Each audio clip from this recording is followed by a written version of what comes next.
दोस्तों, शादी दो लोगों का ही नहीं बल्कि दो परिवारों का भी एक रिश्ता होता है। इसमें जब भी आप कहीं शादी करने का मन बना रहे हो, चाहे लड़के के बारे में या लड़की के बारे में, तो बेसिकली आज का जो वीडियो है वो लड़के के ऊपर है। लड़की के बारे में मैं एक सेपरेट वीडियो बना दूंगा कि जब भी कभी आप कोई लड़का देखने का मन बना रहे हो तो आपको क्या क्या चीज उनके अंदर देखना चाहिए और फिर आपको जज करना चाहिए कि यह रिश्ता हमारे साथ चल सकता है।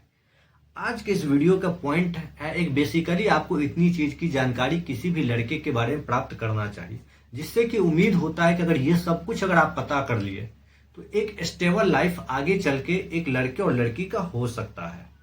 तो कुछ ऐसी बातें जो शादी करने से या फाइनल करने से पहले आप लड़के के बारे में आपको पता करना चाहिए। तो आइए जानते हैं। पहला पॉइंट है जॉब और फाइनेंशियल स्टेबिलिटी। सबसे पहले ये जानना जरूरी है कि लड़का करता क्या है, उसकी जो इनकम है वो स्टेबल है या नहीं है। स्टेबल में है तो किस प्रकार से। हालांकि इससे आप यह जज नहीं कर सकते कि स्टेबल और अनस्टेबल इनकम है तो उससे कोई ज्यादा फर्क पड़ेगा, लेकिन हाँ बेसिकली आपको यह देखना होगा कि एक स्टेबल जो सैलरी रहता है, जॉब मतलब इनकम रहता है, उससे लाइफ एक स्मूथ चलता है। हालांकि इसमें ग्रोथ नहीं मिलती है। फिर उस लड़का का फ्यूचर में करियर ग्रोथ की क्या अपॉर्चुनिटी है। शादी के बाद यही जो फाइनेंशियल स्टेबिलिटी रहती है वो लाइफ को एक स्मूथ तरीके से चलाती है। ऊपर नीचे होना ये तो किसी को नहीं पता है। हो सकता है कि कुछ शादी होने के कुछ समय बाद कहीं कुछ ऐसा हो जाए तो जिसके कारण उतार चढ़ाव जीवन में आता है। देखिए ये तब पता चलेगा उतार चढ़ाव को वो लड़का कैसे टेकअप करता है जब उसके बारे में, उस लड़का के बारे में मेंटल स्थिति को आप देखोगे, उससे जब बात करोगे, उसकी सोच को समझोगे तो फिर लगेगा कि ये किसी भी सिचुएशन में यह लड़का अपनी सिचुएशन को हैंडल कर सकता है। नहीं तो फिर ऐसे होते हैं कि आप देखोगे कि वो जॉब में है, कुछ समय के बाद पता चलता है शादी के बाद वो जॉब में है ही नहीं, और फिर वो एक ऐसा लड़का होता है जिसके बाद मेंटल मतलब स्टेबिलिटी भी उतनी नहीं होती, फिर वो घर बैठ जाता है। और खासकर बिहार में ऐसा अक्सर होता है जहां लड़के कुछ करते नहीं और फिर वो उसका मेंटल स्टेबिलिटी भी नहीं होता है कि वो 10,000 की जॉब कर सके। दूसरा पॉइंट है फैमिली बैकग्राउंड को समझना। जी हाँ दोस्तों, लड़के के साथ साथ उसकी फैमिली बैकग्राउंड को भी जानना काफी जरूरी होता है। लड़के की परिवार की क्या वैल्यू है, रिस्पेक्ट क्या है, कल्चर क्या है, उसका लाइफ स्टाइल क्या है, ये सब कुछ आपको जानना पड़ेगा और वो उसके परिवेश से ही आप जान सकते हैं। अगर वह व्यक्ति नोन टू यू है तो आप तो कहीं से अपने जान पहचान के व्यक्ति से पता कर सकते हैं, लेकिन ये चीज की जानकारी करना काफी जरूरी होता है। फिर आपको ये देखना होगा कि वो ज्वाइंट फैमिली है या सेपरेट फैमिली है, क्योंकि अलग अलग कल्चर होता है। ज्वाइंट फैमिली में कई बार क्या होता है कि जब आप अपनी लड़की को दे रहे हैं तो वहाँ रिस्पॉन्सिबिलिटी बढ़ जाती है। तो ये आपको देखना है कि आपकी जो लड़की है उस रिस्पॉन्सिबिलिटी को हैंडल कर सकती है कि नहीं। अगर आपको लगता है कि नहीं मेरी लड़की अगर ज्वाइंट फैमिली के कल्चर में नहीं एडजस्ट कर सकती तो पहले से आपको सेपरेट फैमिली के लिए देखना होगा। तो फिर क्या होगा ना कि उस कंडीशन में उस लड़की के ऊपर एक्स्ट्रा बर्डन आ जाएगा और फिर वो उस परिवार को सही तरीके से हैंडल नहीं कर पाएगी और फिर वो लड़की आपके ही घर पे आपके लिए ही बोझ बन जाएगा।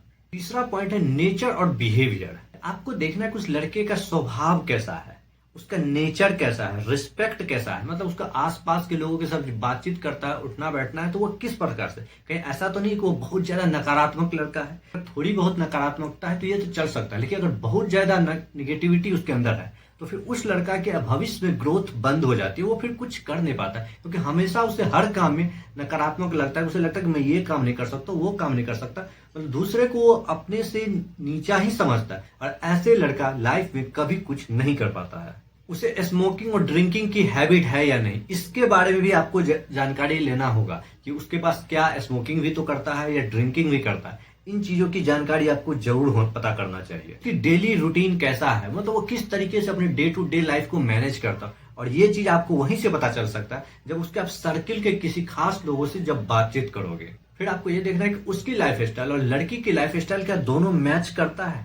जब दोनों मैच करता है और सही से एक दूसरे के अंदर अंडरस्टैंडिंग होने लगता है तो फिर वह रिश्ता लंबा चलता है। हेल्थ एंड फिटनेस का भी काफी ध्यान रखना है कि जिस लड़का से आप ना शादी करवाना चाह रहे अपने घर के किसी सदस्य का, उसका हेल्थ इशू कैसा है, उसकी फिटनेस कैसी, क्या उसे कोई मेजर इलनेस तो नहीं है, शॉर्ट टर्म डिजीज का कोई वो नहीं है। लेकिन अगर मेजर कोई इलनेस है इसके बारे में आपको पता जरूर करना चाहिए। इसके लिए हो सकता है आप मेडिकल सर्टिफिकेट का सहारा ले सके कि शादी करने से पहले लड़के का भी मेडिकल टेस्ट रिपोर्ट मंगवा ले, लड़की का भी मेडिकल टेस्ट रिपोर्ट। इससे क्या होता है कि दोनों फैमिली के बीच में एक सामंजस्य बन जाता है कि हाँ ये सब ठीक है, क्योंकि इससे आपको एक फिजिकली फिटनेस का पता चल जाता है कि वो जो लड़का है वो फिजिकली रूप से भी फिट है। एक हेल्दी पार्टनर ही हेल्दी लाइफ, मैरिड लाइफ को लीड कर सकता है। क्योंकि अगर उसका स्वास्थ्य अच्छा नहीं रहा तो शादीशुदा जो लाइफ है ना वो फिर अच्छा से नहीं गुजर पाएगा। तो इसलिए इन चीजों पे भी आपको ध्यान देना होगा। उसका मेंटल और फिजिकल जो हेल्थ है वो कैसा है। कुछ हद तक आप उसके पास्ट रिलेशनशिप और माइंडसेट को भी समझना चाहिए। लड़के के बारे में जो पास्ट की जो कुछ रिलेशनशिप होते हैं जो सबका, तो वो क्लियर होना चाहिए कि क्या उस रिश्ता जो पहले का कुछ रिश्ता उससे वो आगे निकल चुका है या नहीं।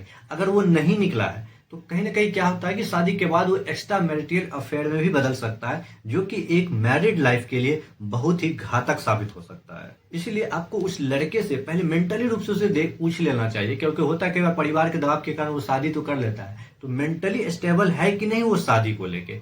क्योंकि शादी सिर्फ बॉडी नहीं बल्कि माइंड और सोल का एक कनेक्शन होता है, जहां माइंड और सोल दोनों एक साथ मिलता है। और जब यहाँ ये गलतफहमियां पैदा होने लगे तो यहाँ से फिर शादी में दरार आना शुरू हो जाता है। फ्यूचर प्लान्स, लड़के का फ्यूचर प्लान क्या है, भविष्य के बारे में उसकी क्या थिंकिंग है, बिजनेस की थिंकिंग है, जॉब की थिंकिंग है, क्या आगे क्या ग्रोथ करना चाहती है, ये भी उसकी जाने कि उसका आगे का ड्रीम क्या है, विजन क्या है। इससे आपको ये क्लियरेंस होगा कि ये लड़का आगे इस क्षेत्र में जाना चाहता है। तो फिर आगे अगर कुछ कन्वर्ट करता है तो आप उसे देख सकते हो। लेकिन आपने उसके बारे में पूछा नहीं, आगे चल के वो कोई डिसीजन लिया। कई बार ये होता है कि उस लड़का को कुछ बड़ा करना होता है, बिजनेस टाइप का करना होता है, लेकिन वो जॉब कर रहा है, फिर वो जॉब को क्विट कर देता है। तो ये चीज अगर आप पहले से क्लियर कर लिए रहोगे तो ये काफी अच्छा और स्मूथ रिलेशनशिप चलेगा। कि करियर को लेके हर किसी का एक अलग अलग सपना होता है, अलग अलग मतलब अंदाजा होता है कि मुझे इस लेवल पे इसे परस्यू करना है, उसके बाद लेके उसके परस्यू करना है। एक चीज और आप उसके बारे में आप देख सकते हो, उसका सिविल स्कोर। इससे उसके फाइनेंशियल कैपेबिलिटी को पता चलेगा कि उसका सिविल स्कोर से यह पता चलेगा कि लड़के के पास मतलब जो फाइनेंशियल स्टेबिलिटी है वो कितनी अच्छी है, क्या लोन पे तो नहीं जी रहा है, कुछ ऐसा तो नहीं है। इन चीजों के बारे में पता करना चाहिए आपको। उसका लाइफ में चलने के प्रति बैकअप प्लान क्या है, इमरजेंसी फंड उसके पास है या नहीं, हेल्थ इंश्योरेंस हो गया, टर्म प्लान हो गया, क्या ये सब उनके पास है। हालांकि ये एक ऑप्शनल है, उस समय आप डायरेक्ट उस पर ये नहीं कह सकते ये चीज तो आपके पास है ही नहीं तो मैं करूंगा ही नहीं शादी, ये एक अलग चीज है। लेकिन एक बस साइड के रूप में आप देख सकते हो इसको।